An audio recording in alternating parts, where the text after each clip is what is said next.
Good evening, and welcome to another Facebook Live here on blackdoctor.org. I am Ellis Dean, the Director of Digital Programming for blackdoctor.org, and we have a wonderful program for you tonight. And I'm going to speak a little bit candidly. I am really excited to have this program because tonight we're talking about, on part of our Operation Life Back to Basics series, we're talking about heart attacks. And so my father, if I'm going to be frank and honest, my father had a quadruple bypass, and he went in for something else. He went in for another, just a small procedure, and then they saw, oh, you've got four clogged arteries, and so he had to get a quadruple bypass. So this is very kind of personal for me to get this information. Also, I think it's very, very important because when we're talking about Black Americans, and when I started looking and doing the research for this particular programming, the rates are alarming. We're talking about Black people that are 13% of the American population, but represent about 24% of all heart diseases in this country. Number one ethnic group with regards to heart disease in this country. Number one in terms of heart-related deaths. Black men and women. So this is non-gender specific. So if you're a Black man or if you're a Black woman, this program is for and about you. So before we get started, we've got a wonderful guest. You've seen it before, and he is a wonderful, wonderful cardiac thoracic surgeon. I make sure I say that right, so he probably will correct me when it comes on.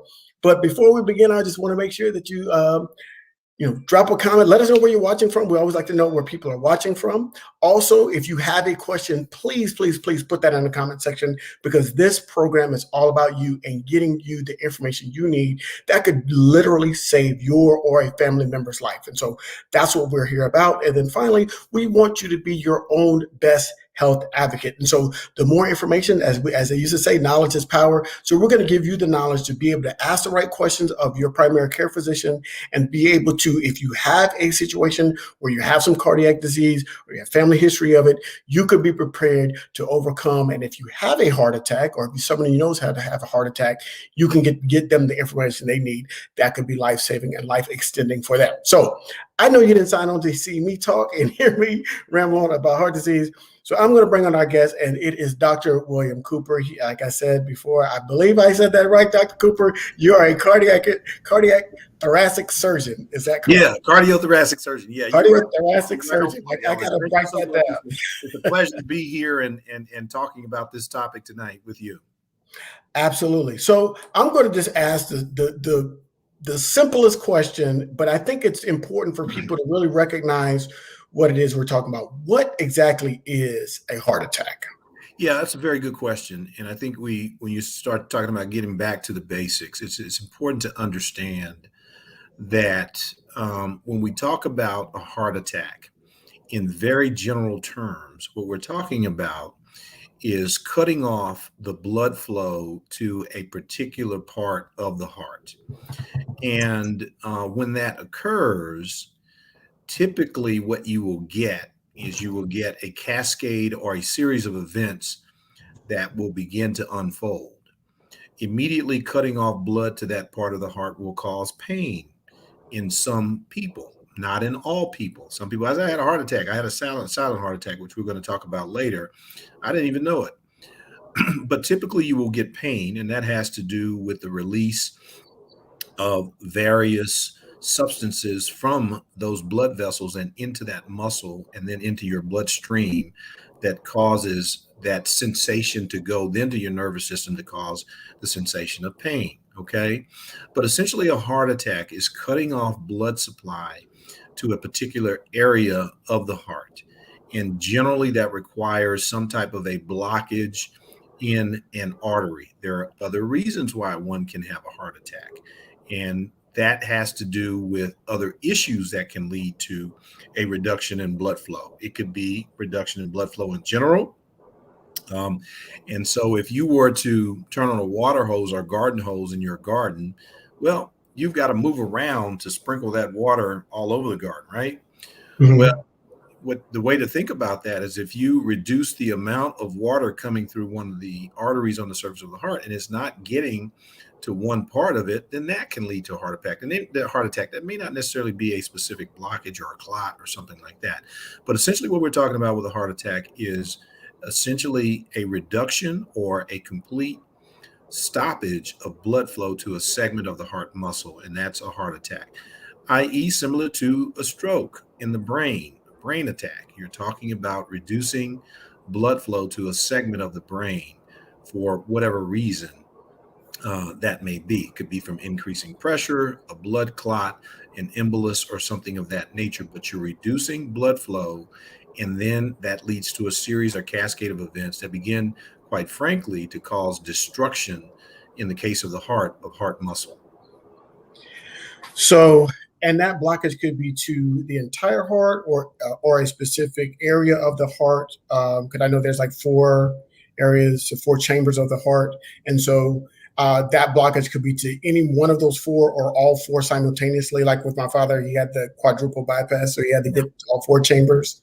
Yeah, very good question there. So essentially, we're talking about most of the heart attacks are myocardial infarctions, which is the more medical term for that, myocardial infarction. Most of that we're talking about either to the left ventricle or the right ventricle. That's the lower chambers of the heart. The upper chambers of the heart are not as blood supply dependent as the lower chambers. Okay. And even in the lower chambers, the right side is not as blood supply dependent as the left side of the heart. So the Okay. heart attacks that are most serious are the heart attacks that are to the left side of the heart, and the most common are to the left side of the heart. We have two arteries that supply blood flow largely to the entire heart or myocardium, and that's the left main coronary artery and the right coronary artery. Okay, so when we start talking about heart attacks, you can have a heart attack that originates or is caused by a lack of blood flow through any of those. But remember, both of those can also branch and have other branches. So when your dad had to have a quadruple bypass, it was to one of the many branches of those two arteries that he had to have those blood vessels bypassed. Okay. Okay. So the question, and I led with this. Why are so many Black Americans disproportionately affected by cardiovascular disease? Because when I was looking at the numbers were startling with regards to the percentage of the actual heart disease that's in the country. And when you compare that with the percentage of our population, it's really disproportionate. Why do you think that is? Yeah, so it has to do with disease burden, comorbidity burden. Okay. Okay.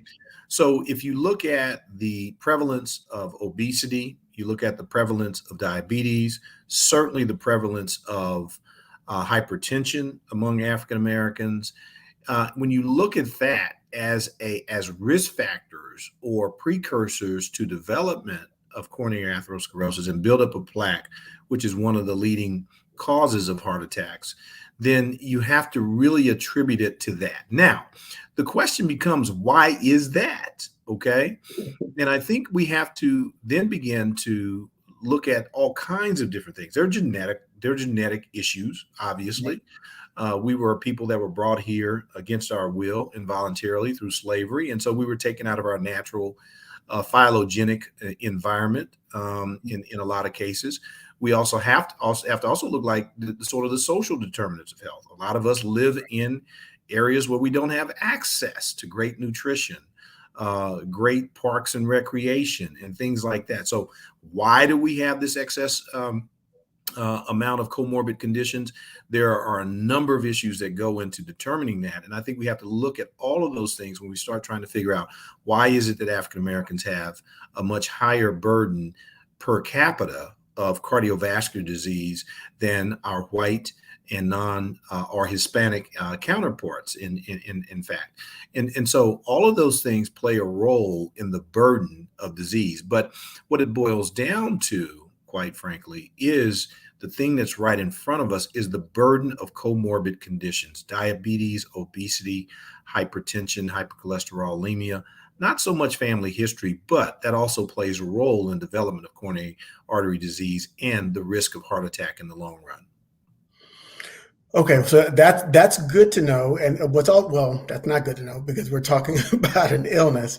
But I think when we're talking about this particular, when we're talking about comorbidities, this line, this Operation Life series that we've been doing, we've talked about each one of those diseases states that you've mentioned. We've talked Mhm. about what cholesterol is and the Mhm. impact it has. We've talked about hypertension, the impact it could have. So there are some things that are kind of that we can learn about and continue to know about to help us have an overall healthier life and protect our heart. So now, and one of the comments is related to this too. Now, I've read that people can have a heart attack and not even know it.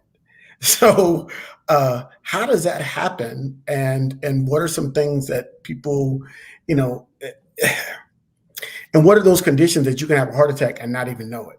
Yeah, that's a great question, Ellis. And here's the very interesting thing. I do sort of a significant amount of the work that I do is cardiovascular or coronary artery bypass surgery, where I'm bypassing these blocked arteries. And the interesting thing is that the vast majority of those people, quite frankly, they don't come in with the crushing chest pain, sweating, arm in the jaw, I mean, a pain in the jaw and down the arm that we read Mhm. about in the books. And I, Right. I often say that patients don't read the book, but heart disease didn't read the book either. Right. Right.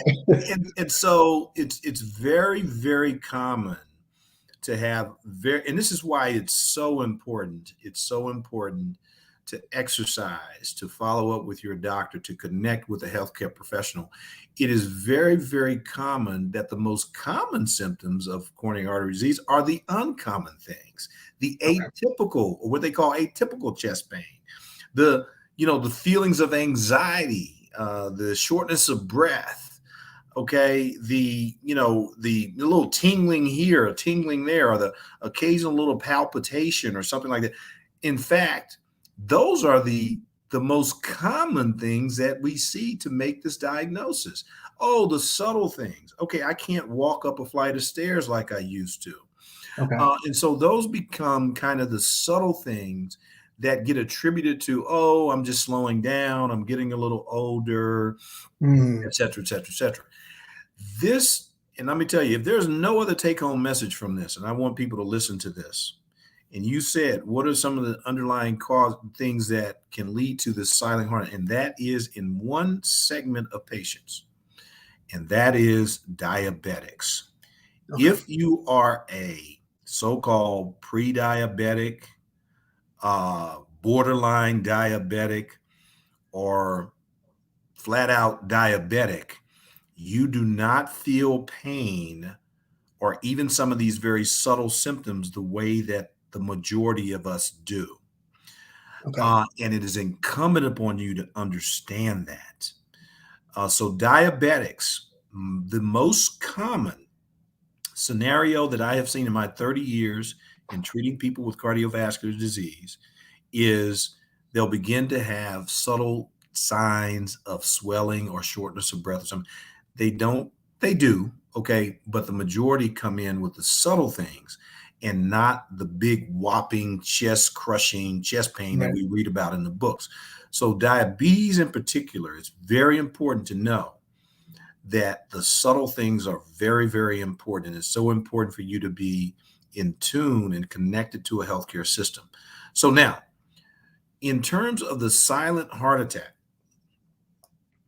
it is, as I talked about earlier, this sudden sort of rupture of a plaque inside an artery or a clot breaking off and causing a complete shut off of a blood vessel.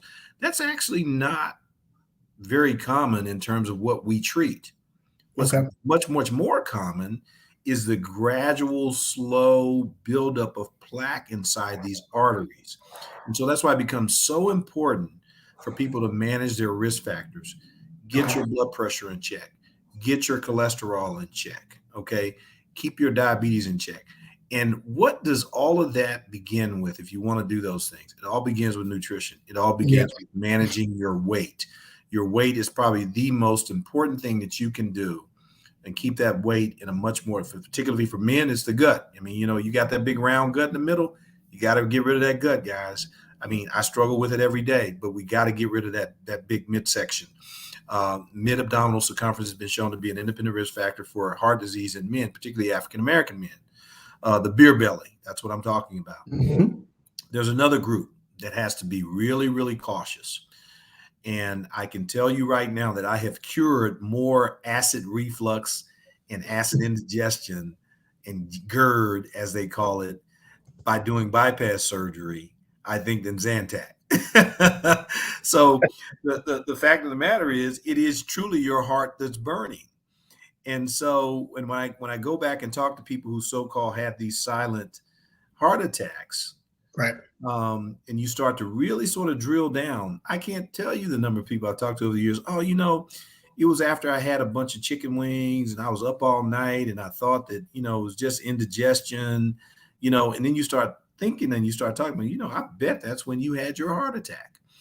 And now there is a connection there because you Right. got to remember, I just had this conversation earlier this afternoon in my office with a patient. Say, I only get pain after I eat a big meal. I said, well, guess what? That makes sense. I said, because you put a big bolus of chicken wings or whatever in your stomach, then you have to give blood to your stomach, right? To metabolize or to digest that, right? Well, it's Right. taking away blood from your heart. It's just like if you've gone out and run a mile. It's exercise.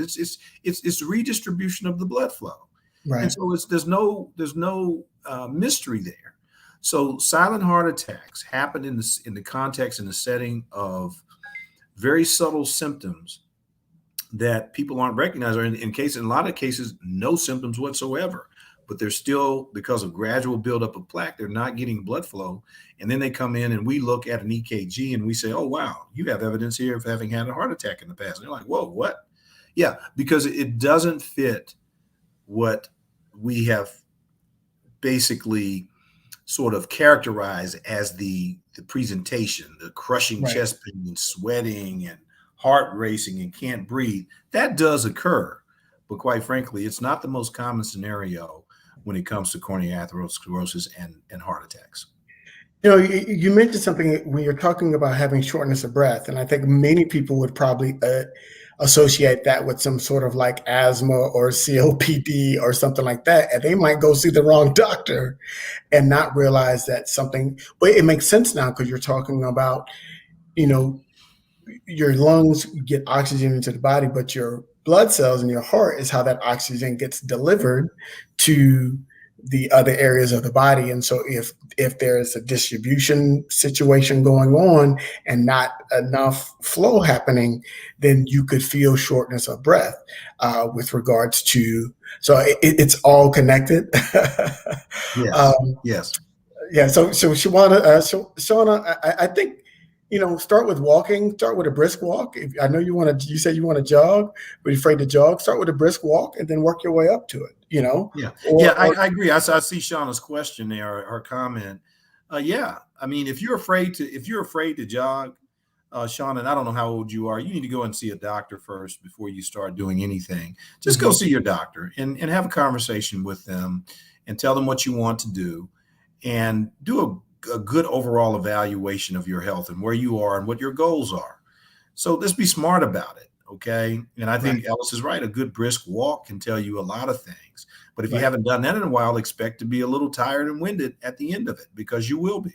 It's just natural. You should do that. But if you want to push it a little bit, I suggest that you go in and talk to your doctor and get a Yeah. good evaluation before you go on a very aggressive exercise regimen.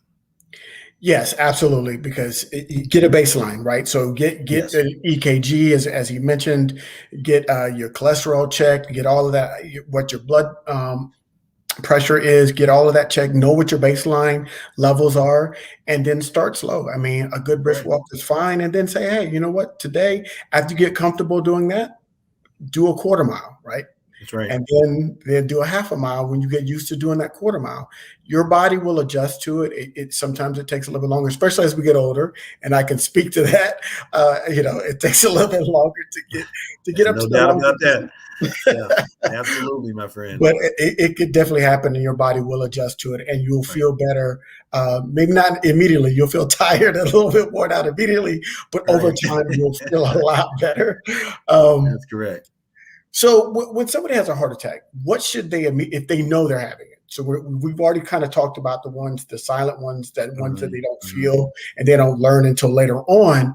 But if they know they're having one, where they have what you've seen on the TV, where they get the left arm that goes numb, and they get the crushing chest pain, and they really feel, and they get taken and they get revived, what should they immediately do from that point now that they've had a heart attack? Okay, now that they've had a heart attack, are they sitting at home having chest pain? If they're sitting, okay, let's talk about what's happening Yeah, in I the think that's a building. good. I think that's a good place to start, Let's Ellis. start there. If you're If you're feeling like sitting you're at having a home and heart you attack, think you're having a heart attack, right, and I will tell everybody in the audience, unless you're allergic to it, I think it's important for everybody out there just to have a bottle of aspirin at your house. And if okay, you think you are having a heart attack, just take one of those aspirin. If they're full strength aspirin, take one of those out, one of those suckers out, and chew it. Okay. okay, What does that do? It immediately puts acetylsalicylic acid in your bloodstream, which reduces the amount of thickness of your blood, or the stickiness of the blood platelets, which is what's causing that heart attack. If you think that, okay, just chew one. And it's not, and again, unless you have a hypersensitivity or allergic to it, don't do it. Be right, smart. Don't say Dr. Cooper said. No, if you're allergic, don't be dumb. Do the right thing. Okay. right, But if you have some aspirin, chew an aspirin. Okay, that's number one. Number two, obviously, first thing is call 911, right, chew that aspirin. And then the other thing that you can do, which is one of those things we don't necessarily teach people, but is to slow your breathing and calm your breathing. Go okay, inside yourself and start taking really slow, long, deep breaths. Don't hold your breath. Don't do that. right, Not good, right, because that will actually induce tachycardia, but just slow, long, slow, deep breaths. Okay. And what you're doing by doing that is above and beyond your baseline, you're pulling more oxygen into your body. Okay. So, okay, number one, call 911. Two, if you got it, chew an aspirin. And three, calm down, try to the extent that you can, and put yourself in somewhere where you don't want to exert yourself. Okay. And then just breathe until you get help. Okay. Breathe until you get help. Call 911, chew an aspirin if you got it, and then just slow, deep breaths in and out until help arrives. Okay. That's what you do if you think you're having a heart attack. Okay. And if you're at home. Okay. Now, once you're in the hospital, that's something that is going to be a little bit out of your control. It's just going to depend on the extent of the heart attack, the amount of damage that's been done, the acuity of it. Sometimes you have, and typically when you come into an emergency room, they're going to segment you out into people who can be treated right away with, and they're not having what we call an ST segment elevation MI, or they're having what we call a non-ST segment elevation MI. The non-ST segment elevation MI, and you just got the enzyme changes or the lab work changes, your EKG may be normal, or very subtle changes. They give you some medicine and you're pain free. You're having no more pain. It's not continuing to come and go, and things like that. Then they may just admit you to the hospital. Okay. And then electively, do a heart catheterization on you the next day. Versus if you're having what we call a STEMI, an ST segment elevation, is much more serious, which means that you have much more of your heart muscle that's at risk. They may whisk you off after a few medications. You may even go in some cases from the ambulance directly to a catheterization lab to be diagnosed definitively with what the problem is. And so it just depends when you get to the hospital on what you are, or what your status is in terms of what the treatment is going to be from there. okay, okay. That That's that's good to know. So is it baby aspirin? That's a question they were wanting to follow up. Is it baby aspirin, adult aspirin that they should choose, or you should have if you're not allergic. So Yeah, that's why I put that in parentheses. Make yeah, sure that you're not allergic to aspirin. right, You should probably have a bottle of aspirin, especially if you have one of those risk factors that we talked about earlier: high cholesterol, diabetes, hypertensive, things of that nature. You should probably always have a bottle of aspirin available to you in your home. Um, and is that just regular aspirin, or should it be? Because I've seen some people take baby aspirin if they're at a high risk, and they just take that on a regular basis. right. But if we're talking about that chewing, if you're in the middle of a heart attack, that's just any type of aspirin you can get your hands on. Yeah, it's a full strength aspirin. So if you have a Okay. 325, it's typically a 325 milligram aspirin Okay. that you want to chew. Okay, and that would be like kind of the top of the goal line. You want to chew it. I mean, chew it, and take a little sip of water if you can, or somebody's there with you. Okay. Chew that sucker. Okay, good. And if Okay. it's baby aspirin, I would say chew 3 or 4 of those suckers. Okay, because they're 81 milligrams, and 4 of those are going to give you 324 milligrams. So you're right in the same ballpark. So Okay. depends on the dosage of it, but 325 would be the gold standard. You just want to chew it, and you got the baby aspirin. 4 of those suckers, the 81, those are typically 81 milligrams. And so chew 4 of them. Okay. Okay. The risk there, or the benefit, far outweighs the risk. Okay. Okay. And that will certainly, that won't interfere with anything that's going to happen to you once you get in the care of acute medical personnel.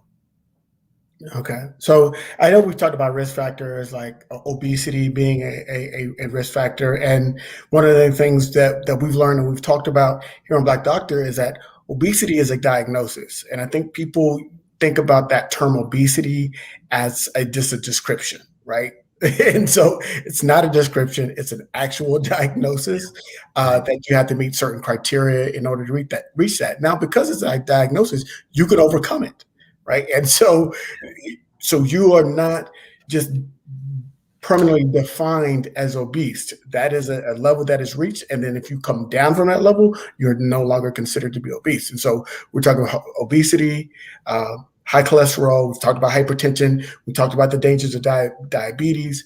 Are there any other conditions or things that we do in our daily lives that can contribute us to more, have a higher risk of having heart disease or a heart attack? Yeah, that's a good question, Ellis. And I would tell you that I think, I used to be asked this question a lot, very early on in my career. I used to struggle with it because there's so many risk factors related to heart disease. Well, they're the ones that you can't do. There are some you can't do anything about. You can't do anything about the fact that you may have a family history, your genetics. Mhm. And we don't have a choice in that. Okay. And most of us, even if we could, we wouldn't change our families. Okay. We don't have a choice in whether or not we are a male or female. And we know Right. males early on have a slightly higher risk, and females after the menopause their risk tends to catch up with men. And we can't modify the fact that we're aging. We all love this life that we're living, and we want to have it to the fullest. So, the risk factors of family history, gender, aging, and then race. We can't do anything about the fact that our race does have an impact on our risk factor for heart disease. So those are things that we call the non-modifiable, the things we can't do anything about. Right. And then we start thinking about the other comorbidities, that the common things that we think about: obesity, hypertension, hypercholesterolemia, and those things. But then it's also a lack of exercise is a risk factor. Okay, Okay. if you are not exercising, and the data is this, it's 30 minutes 6 days a week, 30 minutes of vigorous exercise 6 days a week. What does that mean? That means, and one thing that you can monitor, everybody can monitor this now because everybody's got one of these wearables on their arm, one of these things where you're monitoring your heart rate, all the time. That's 220 minus your age if you're a man, or it's 220 minus your age times zero point 0.8 if you're a woman. So me, 50-year-old male, 220 minus 50, okay, I should be able to sustain a heart rate around 170 for about 30 minutes at a time, 6 days a week. That's what we're talking about, okay? And again, it's a zero point 0.8 factor if you're a woman, so 80% of that, okay? So, and that just has to do with body size and body habitus. That has nothing to do as much as it does with, it doesn't have anything to do with gender as much as it has to do with body size. Okay. So 220 minus your age for 30 minutes, 6 days a week. That's what the recommendation is in terms of being moderately physically active and to lower your risk of cardiovascular disease. So, and if you're not doing that, then your risk is increased. Okay. So that's number one. All right, good. So, secondly, it has a lot to do with other lifestyle choices. Cigarette smoking, for example, is one of those. All right. And cigars are big these days. Guys are at the golf course, 19th hole. You see, I mean, it's, the marketing and sales people are doing a great job for their business with marketing those things. But all of those things are really marijuana smoke still is smoke, and it's still been shown to increase your risk of cardiovascular disease. Vaping, all those chemicals. Okay. So there are little subtle things that we do that don't think are affecting our heart. And then I will say nutrition. I mean, it's certainly the quantity of what we eat, but it's also the quality and the characteristics of the things that we eat. Anti-inflammatory foods include fruits, vegetables, grains, those things that basically grow in the ground. Okay, fish are things that swim in the sea. So we can essentially eat our way to health or reduce the Minus the shellfish. You got to take shellfish out of that because they're yeah, high that's true. cholesterol. That's true. Got to take Yes, shellfish out. Yes, that's true. So fish, remember I said fish, now fish. fatty fish, okay? And number one amongst those has been shown in several studies is salmon, okay? Because it has the highest percentage of the omega fatty acids, which have a lot of benefits. And have anti-inflammatory effects as well. So Right. But now it's also important to remember this, Ellis. Dietary cholesterol doesn't contribute as much to our cholesterol, our serum cholesterol as we think. Okay, Right. it's actually the sugar that we eat that gets converted to the Yes. bad stuff in our bloodstream. So that's why I was getting, which led me to my next point, which is if you want to avoid anything in your diet, and it's not the carbohydrates. The carbohydrates get a lot of negative press, but it's about the refined sugars. Okay. And it comes in a number of, they disguise it all kinds of ways. It's sucralose, it's sucrose, it's dextrose, it's monopolysaccharide, this and it's in everything almost that you eat. It's almost impossible to get anything unless it's completely fresh and raw that doesn't have some form of sugar in it, which is used as a preservative and a sweetener for so many things. So I think it's important when you start looking at some of these other risk factors that we consider, the non-modifiable ones that we can't do anything about. But if you have those risk factors, you're African American, you're getting older, you're African American male, you have a family history, then you have to 100% you have to avoid cigarette smoking, a lot of sugar in your diet, being obese, and all those things. And you have to make sure you exercise because now you're trying to counteract the baseline risk that you already have. So it's important for us to take an assessment and really start to understand those things so that we can do the best we can for ourselves to prevent heart disease from developing in the first place. Absolutely. There are ways that we can reduce, cholesterol, especially if you're eating meat, because everybody talks about meat, things like that. leaner cuts of meat. The chicken breast is leaner.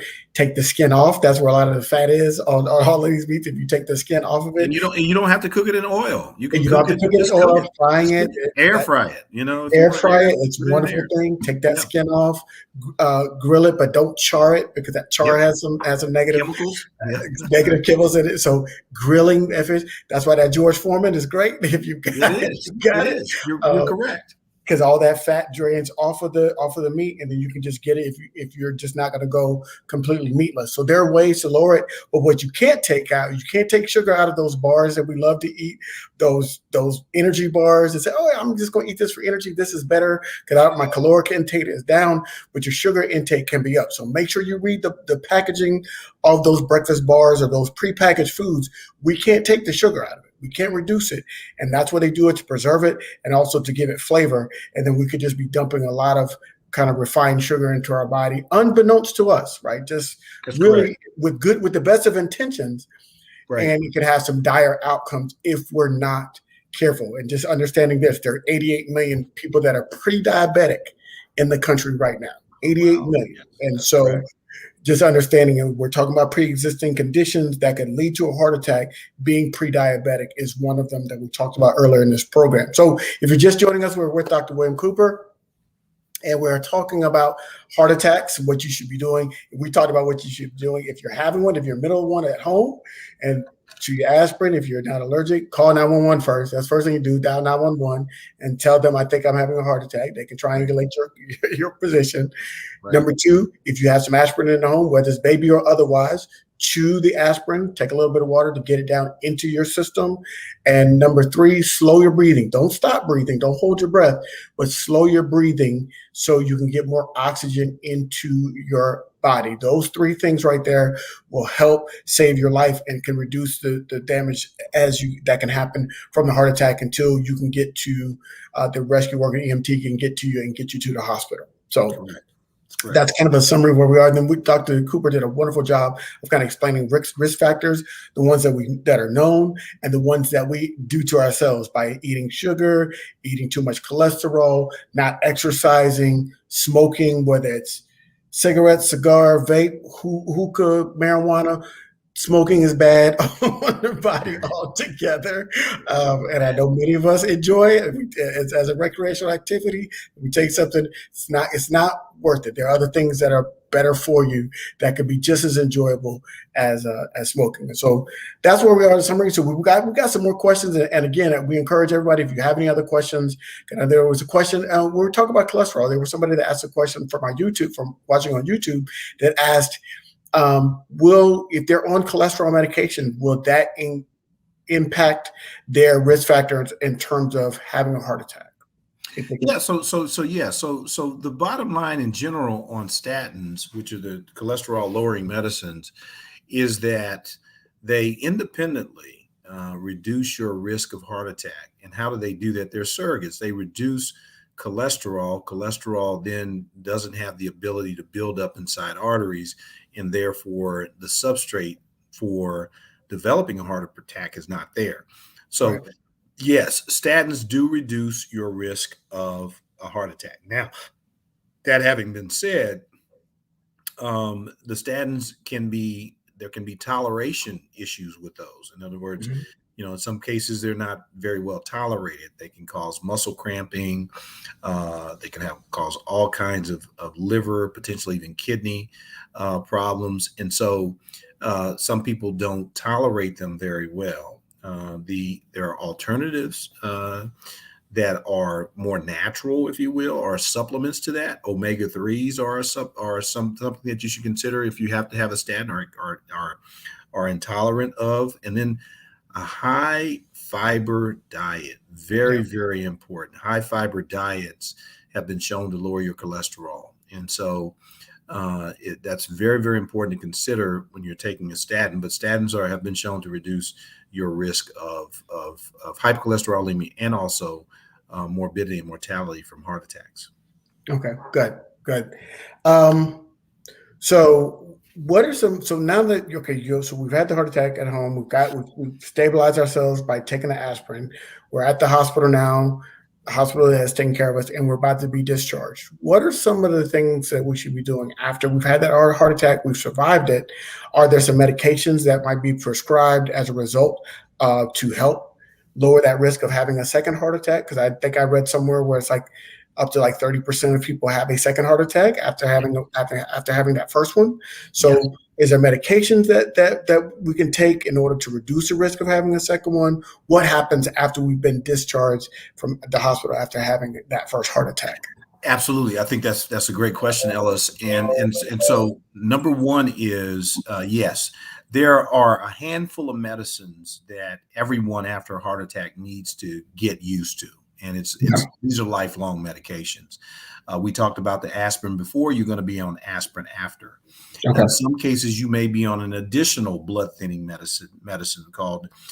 These are other types of antiplatelet medications. All right, and they're Plavix, Brilinta, Eliquis, those kinds of things. Depending upon how the heart attack was treated, you're going to need to be on something for blood pressure. You need to get the blood pressure in check. It needs to be essentially as low as you can tolerate it, where you're not passing out, getting dizzy, or a danger to yourself, or passing out. You need to really get your blood pressure under really, really massive control. That's important. There's another class of medications that can help with the lowering blood pressure, but it's not the main class, but it helps modulate. I call it, these are heart modulators more than anything else. Those are the beta blockers, okay, low pressure. And those kind of, you may hear metoprolol. That's probably the most commonly prescribed one out there now. Carvedilol or Coreg. Very important for you to be on a beta blocker. Okay. So we got aspirin, we got the blood pressure lowering medicines, we got the beta blocker. Okay, good. If you're diabetic, you're going to need to be on something.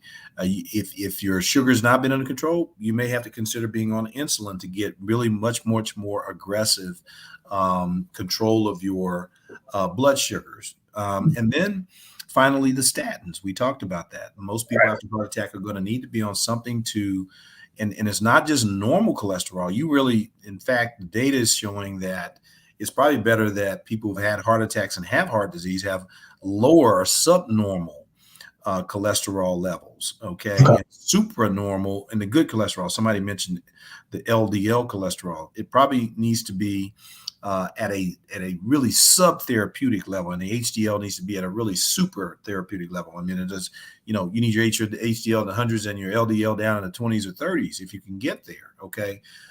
Treatment. So treatments are very important, and it's important, however, I think this, if you have a heart attack and you survive that heart attack, you go in, you have to have whatever, you need to look at this as a pivoting point, as a pivotal point in your lifestyle. And you've got to change your lifestyle because you got there for a reason. Okay. You got there because you've got all these comorbid conditions.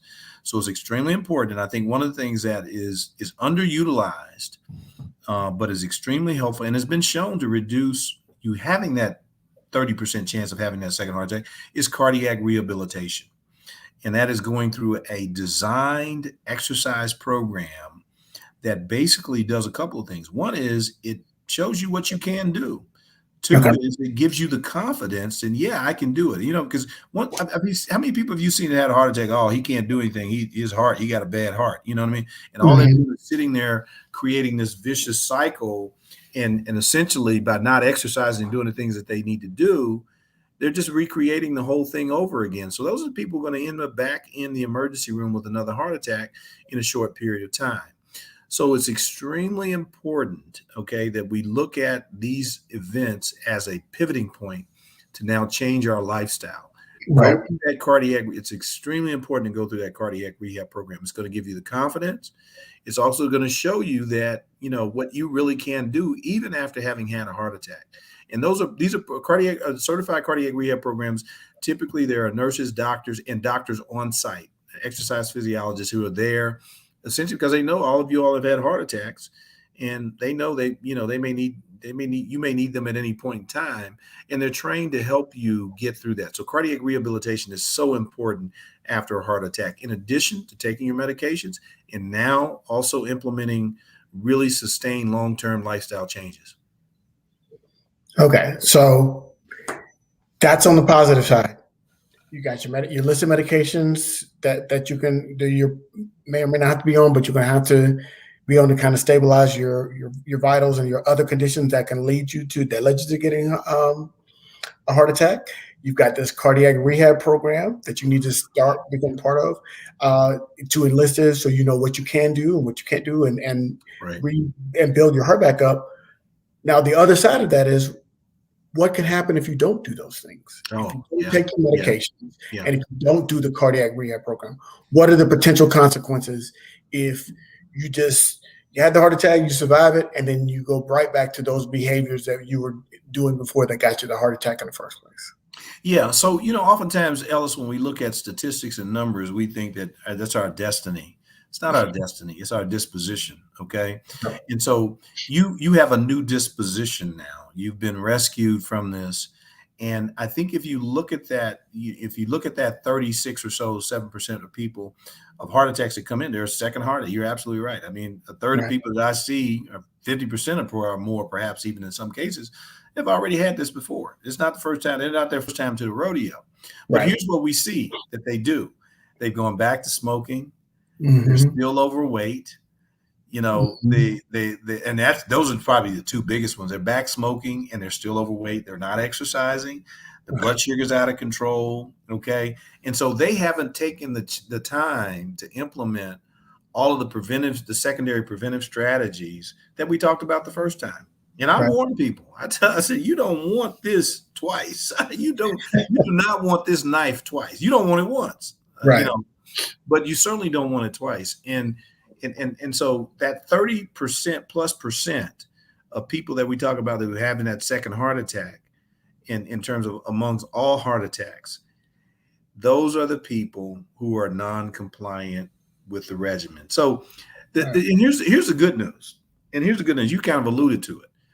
A heart attack is not a death sentence. right, Okay, it's an opportunity for you, if you survive that, to reevaluate your life, your lifestyle, and to take full advantage of all of these advances in healthcare, medical care that we have, and advice that we have to be able to do something. You know, children. You ought to be able to see your grandchildren. You know what I mean? I right, want to play with my grandkids one day. right, And so you should be thinking about those kinds of things. It's not a death sentence. It's not a ticket for you to go and sit on the couch and just start eating potato chips because you got this heart. Uncle Joe got this heart condition. right. No, it's time for Uncle Joe to give that up. That's what got him here in the first place. Mhm. Okay, so let's use those moments and all the advances in knowledge in treatments and knowledge that we've had to really pivot. And so if you don't do that, that's why we see 30%. If we could have 100% compliance with post or secondary preventive measures, repeat heart attacks would be sort of 5-10%. And our life expectancy in this country would be, probably approaching the 90s. That's Right, the fact of the matter. Now we've been able to shift that curve because of good medications, okay? But right, these medications all have side effects and they're costly. right. Yeah, absolutely. And so when you hear those stories, like when I told at the beginning of the show about my father having a quadruple bypass, when you see, I remember there was a guy that I used to see in the gym, and I could see that lump where I knew it was a pacemaker Pacemaker, yeah, that or he had, defibrillator, yeah, or a defibrillator that was implanted into his chest. And so the right. good news is he was in the gym, he was exercising, he was always working out. The bad news is I knew why he was in the gym exercising, because he had something happen Yeah, that caused him to make this significant right. lifestyle. Ellis, the good news is that he's doing something about it. He's trying to Yes, do something about it. Absolutely, there's yes. nothing wrong with that. Absolutely, Yeah, and I always wanted to have a conversation with him about it, because when I see him, I know what that was, and then I saw the way he had shaped his body, so I know he had been in. And every time I went to the gym, I would see him in there. So I yeah, was like, I know he's in there doing some work because of that lifestyle change. And so that's it it. really, I think it's important that you made that point of it not being a death sentence, because I think when people Right. hear that term, there's some terms, some medical terms that we hear. We hear heart attack, cancer, we think that those are death sentences. And to the way the advances in medications are today, the advances in treatments, the way they are today, these are not death sentences. That's These exactly are lifestyle changing sentences, but they're not death sentences. That's So correct. That's correct. now, we talked about this earlier, but I'm going to revisit it as we're coming towards the end of this program. And we talked about social determinants of health. We talked about racism because when stress, right? Any type of stressor, whether it's work stressor, you got stress to pay your bills, you got stress with your kids, any type of stressor puts our body in that fight or flight mode, increases that cortisol. There's hormones that get released into the bloodstream and into the body that have a detrimental effect, can cause some inflammation overall. Um, Racism is one of those stressors, right? Being black in America, we all, and well, I can't speak for everybody, but I know my heart rate shift goes up significantly if I'm just getting pulled over for a traffic violation because of what we have seen in the media with regards to black men and the police. And so those type of stressors can have a detrimental effect on our overall health. You know, how much of a factor do you think that plays into these disproportionate conditions that African Americans are having, not only with heart disease but with all these other conditions, hypertension, cholesterol, just a general diabetes, just a general inflammation in the body that can't not be, is that having an effect, or am I putting too much weight on it? No, I think you're appropriately emphasizing the impact of racial inequity, racism, and institutional racism on the impact of health of African Americans. And there's been a number of studies now that have been done that have shown that the impact of institutionalized medical racism has had on the mortality of African Americans and people of color, not just here of late, but this has been going on for centuries. Beyond Tuskegee, Mhm. Dr. Sims, who performed unauthorized, even at that time, there was no authorization, surgical procedures on black slave women, Yes. and was considered the father of obstetrics and gynecology in this country. And, and some of the studies that have been done even beyond our borders in South Africa and other places around the world, Right. to exploit and manipulate people of color for medical advancements. And so we see that. And so the inequalities, and then now we deal with it in terms of, and you have to go back to the post World War II, with all the redlining issues Right. and putting African Americans in communities where there weren't the parks and the sidewalks, and then putting them in, and then after the Industrial Revolution, putting them in tenements and places like that where Right. they were crowded living conditions, and then now we have food deserts where if you go into the majority African American communities, and you won't find a Whole Foods, Right. where there's really, probably perhaps at least a fresher set of foods, but you'll find a liquor store on every corner, Right. and a fried chicken joint on every corner. Right. And all of that begins, if you think about it, that begins with how discrimination happens in the real estate market, because you can't get a Right. house over here. So where do you go? You go over here where you can get a house. Right. And that house happens to be in a neighborhood where, if you don't have transportation, to drive 10 miles to get to the supermarkets that have the fresh fruits and vegetables and the things that you need, then guess what? You're going to go to the local convenience store and eat honey buns and Twinkies and Right. and Suzy Q's and things like that. So it has a tremendous impact on the health and wellness of our community and people of color. And here's the thing that I want to say, not to us, okay? I Right. want to say this to our majority brothers and sisters. This doesn't do anything for you, because ultimately our society, if you don't have a healthy society and as a whole, then the entire society is going to suffer eventually.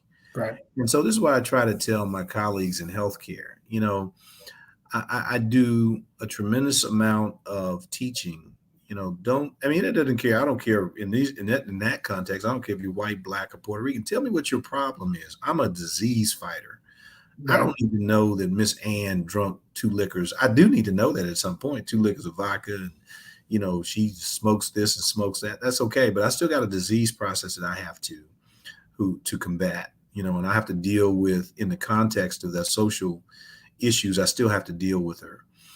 And so it's a really deep, deep, deep, deep issue, Ellis. But Mhm. the bottom line is that racial inequality has a tremendous impact on so many different aspects. I mean, you just think about the COVID vaccine, for example. Right. COVID, in fact, the people who did the studies on COVID, they actually did a pretty good job at getting people of color to enroll in those studies. I They mean, did a really good job. They yeah, did a really some good some of job. the highest percentages, and you talk about studies that we've ever seen with African Americans. Even for we're talking about cardiovascular. Even some studies that got all of these statins and some of these blood pressure medicines and cholesterol to the market had very few African Americans. But the COVID people actually did a pretty good job. So if you just even look at research, okay, in Right. general, and how we study various treatments and therapeutics, and then how people are treated when they go into emergency departments and doctors' offices. And I have to say this. I mean, I don't see it that it's going to get any better, because now socialization comes through this. It comes Yeah. through a cell phone. You don't have the opportunity or the ability to. So in some ways, you perpetrate or you perpetuate stereotypes, because Right. your information you're getting as a provider about black folks is through social media or a cell Right. phone or something like that. So we have to be especially vigilant as healthcare providers to understand that and to try to do everything we can to combat it.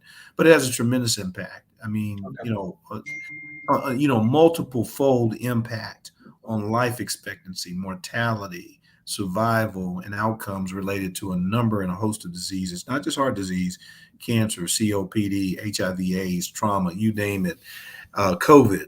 Right. It really has a detrimental effect on our society. I think you're absolutely right. We can see that how it plays itself all the way out. I thank you for that, because I think it's important for all of us, for our collective mental health with regards to Black Americans, to realize that we're not crazy. And for so long, we've been told we're paranoid about our treatment in this country.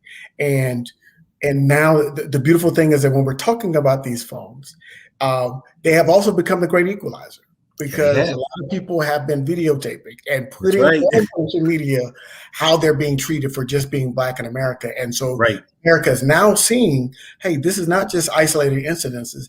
This is multiple instances. It doesn't matter where you are, whether you're on the coast, northeast, southeast, it happens everywhere. That was happening, just being Black in America is stressful on a daily basis, and that is impacting our health in a significant way. And so Shauna, you're absolutely right. Self care is very important, and mental health self care is just as important in order to lower the inflammation and all of the things that can be going on in our body that can negatively impact our health and health situation. So, Of course. absolutely. Last question, and we'll get you out of here, is when people go to see their primary care physician and they're going for their regular checkup, what are the tests that they should be asking for in order to understand their risk factors, and what are those numbers that they should be knowing in their head when they get Yeah. the results back from their Yeah. test? So I think let's talk about it in terms of cardiovascular disease very quickly. It is understanding your risk. You should ask for a risk profile, and that profile, it includes your age, your race, your gender, your cholesterol, your family history, your blood pressure, your risk of diabetes, your physical activity. And they can actually do those panels pretty. And it's not necessarily just the lab work. It has to do also with your history, your lifestyle, and all those things. And they can put those things into an algorithm and tell you what your risk is for developing a heart attack. So you need to ask for a total and complete risk assessment. And here's the good news, Ellis. These tools are now being shown to be fairly predictable for other things besides just heart disease, also cancer. okay, and Right. other illnesses, Alzheimer's. Right. So it's important for you to understand that you need to get a total grip on all of those things, and also understand what normals are. What should my normal be? My hemoglobin A1C, if I'm diabetic, needs to be less than 5 or so, okay? Right. And my blood pressure 120/7, cholesterol less than 200 total. So you need to understand all of those things and begin to get a good understanding of where your risk really lies. And here's the last thing I'm going to say about that. I think there's a really underutilized tool that I think telemedicine is going to really help people with, and that is getting a second opinion. And Mm, telemedicine now is opening up the world where you'll be able to talk to somebody like me about your heart condition. Now, I'm an independent observer. I'm not your treating physician. I don't have the the impact of worrying about the outcome or the insurance or whether I'm gonna get paid or right. all this other Right. stuff. I'm not your insurance company trying to keep you from having this test or that test. I'm just telling you, and I'll be able to help you ask those questions.